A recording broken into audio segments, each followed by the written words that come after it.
Well, we're in full spring mode right now. A lot of hunting seasons are 110, 120 days away at the most. And a lot of us are turning our attention towards bucks. We've already been turkey hunting. We've filled some tags, scouted for some shed antlers. That's done. Morel time is right now. We've already picked some, but by the time you see this video, it'll be a week or two from now. And we're seeing mature bucks.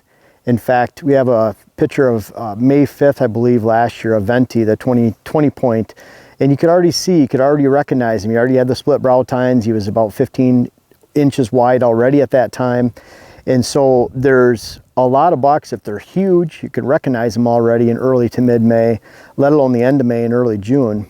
And again, we're starting to get some of those photos, and it's pretty cool. Our attention's turning to deer season. And I want to caution you that right now, during the middle of spring, it is the worst time to actually scout bucks, to recognize buck patterns, and to put any kind of credibility to scouting information right now as it relates to bucks towards your fall. And there's several reasons why. And what's interesting, you look at the early winter time, when you go from fall to winter, you get into the end of December, early January, there's some good overlap. A lot of times when mature bucks are then, they're at during November, during the heart of the season. Maybe a little bit different than October and especially September, but during the heart of the season, that early portion of winter also features a lot of bucks. The end of summer, when you get into the end of September, middle of September, bucks are starting to practice that annual shift that I've been talking about for many years of whitetail behavior. So when those bucks are shifting over, there's still a little bit of a lag in there, where the end of summer is where they're at in October, November. A lot of times there's a transition period, but definitely the bucks are switching ranges. So the end of the summer, the beginning of winter, that can be similar to fall and where those bucks are going to be during the fall, and where those patterns are going to be. But boy, springtime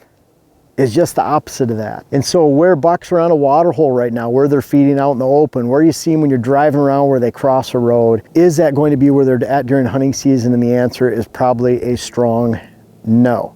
So you can be really misled with the lies of those buck patterns that are right now, and there's several reasons why. The first reason, bucks are often coming out, and deer in general, out of their deer herd ranges, where they're at during the winter time, their yarding areas, their migration areas, and they're getting back into summer mode. But there's a real transition because they can be miles away from even their summer area, let alone where they're at, where they're going to be at during the fall. But food is spread everywhere. When food is spread everywhere, deer are transitioning from the winter and early spring times and moving throughout May and into June. Not only is the entire deer herd spread around, but so are those mature bucks. They really will spread out with the rest of the deer herd. Food is everywhere, whether it's forbs and forages, tender shoots. In the ag fields, the alfalfa is doing really well at this time of the year, even when the crops aren't in. There's so much food everywhere. They're living high in the hog right now, so they can go anywhere they want, and they often do. Now, number two, bucks travel far and wide to find the best food source of the moment. That's why someone who's practicing TSI, for example, they say, well, I'm making hardwood regeneration, I'm cleaning up the woods and all this good stuff. But cover alone will not drive a deer herd, because that person, if they're the only person in the neighborhood, everyone else has open hardwoods, open, mature hardwoods, and this person's practicing TSI, well, they're going to attract some deer. However, in that same neighborhood, someone puts a good food plot program 2 miles away, guess what? That person practicing TSI doesn't see deer anymore, because the daylight movement is going to center around those afternoon food sources of food plots that can be the same as a clear cut during the fall or winter on public land, where those deer are not in that clear cut at this time, especially those bucks. Those bucks need the best food source of the movement, which could always be which could always be changing. They also need high stem count cover during the fall and winter, and they need the opposite of that type of cover during the spring and summer months. Bucks will travel far and wide to find that best food source, and that could be literally miles away from their fall range right now. Number three, you can expect seasonal changes from bucks, not necessarily does and fawns. Does and fawns like high stem count hiding cover for the majority of the year. That's what they're preferring in their summer grounds and their fall or their fawning grounds during the summer, where they're starting in May. They're starting to seek that area that has high quality food, high stem count cover, and those does and fawns will stick around. Bucks are a little bit different. They can't crash their velvet through that high stem count cover during the summer. So during their summer march, they're looking for shade. They still can be in that cover mode from wintertime throughout the spring. They're looking for those summer food sources. And by the time you get into fall, those summer food sources are gone. The type of cover they need in the fall is different than the type of cover they need during December. and during the winter months. And so bucks on a seasonal basis, not only are they changing drastically right now during the springtime, and this is a drastic difference from the fall, but they're also moving far and wide each and every season. And that's why, unless you have thousands of acres or more, it's tough to keep those bucks in your location unless you're really wasting a lot of space. You have 100 acres of summer cover, 100 acres of fall and winter cover, and you're separating out those deer herds, and now you're just losing 100 acres that could be working for you during the fall. So it's not often a good thing if you say, well, I have them on my property the whole year. That means you have some wasted cover in the fall. That's not actually helping you be a herd influencer during the hunting season.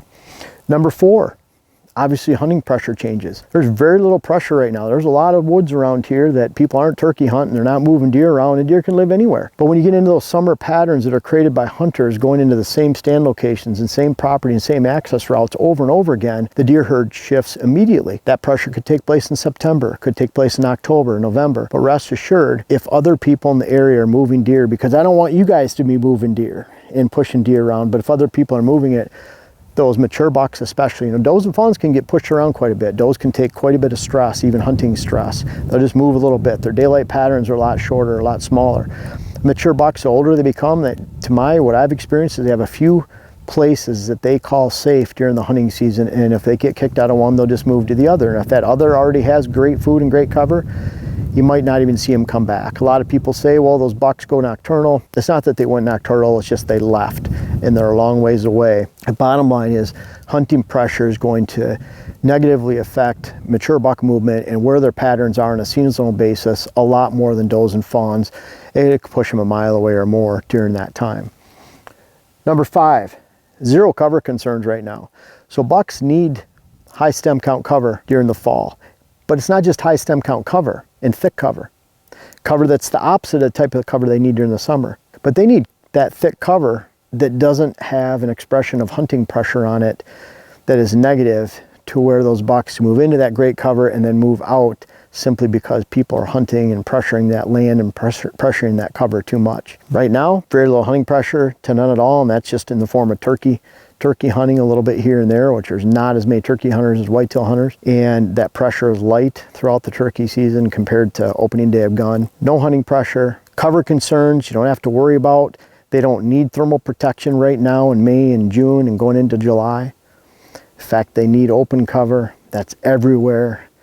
Only the best habitats have that thick stem count cover and combination of fall food sources where bucks want to gravitate to. Right now they can be anywhere because the cover right now that they need is not the cover that they need during the fall. And finally, it's pretty interesting. What I find is a lot of those bucks right now, late winter and into the spring and throughout the spring into early summer, often are miles, I'm gonna repeat that, miles away from where they're at during the fall. The difference between the summer and the fall is they're moving a little bit closer to the fall grounds. It seems like they narrow that location. That's a little bit more reclusive as the summer progresses. Into late summer, people are shining, watching them in the evening, going scouting, and those big bucks tend to migrate towards their hunting season range throughout the summer months, completely different in the spring. So I always refer to during the spring, those bucks could be miles away from where they're at during the fall, and during the summer, they might be a mile to mile 0.5 away from where they're at in the fall. They're getting closer. But again, right now during the spring, there's a lot of lies being thrown out there when it comes to observing mature buck behavior right now as we're getting into the spring weeks, and put very little credibility into where you're finding mature bucks right now as it relates to the fall.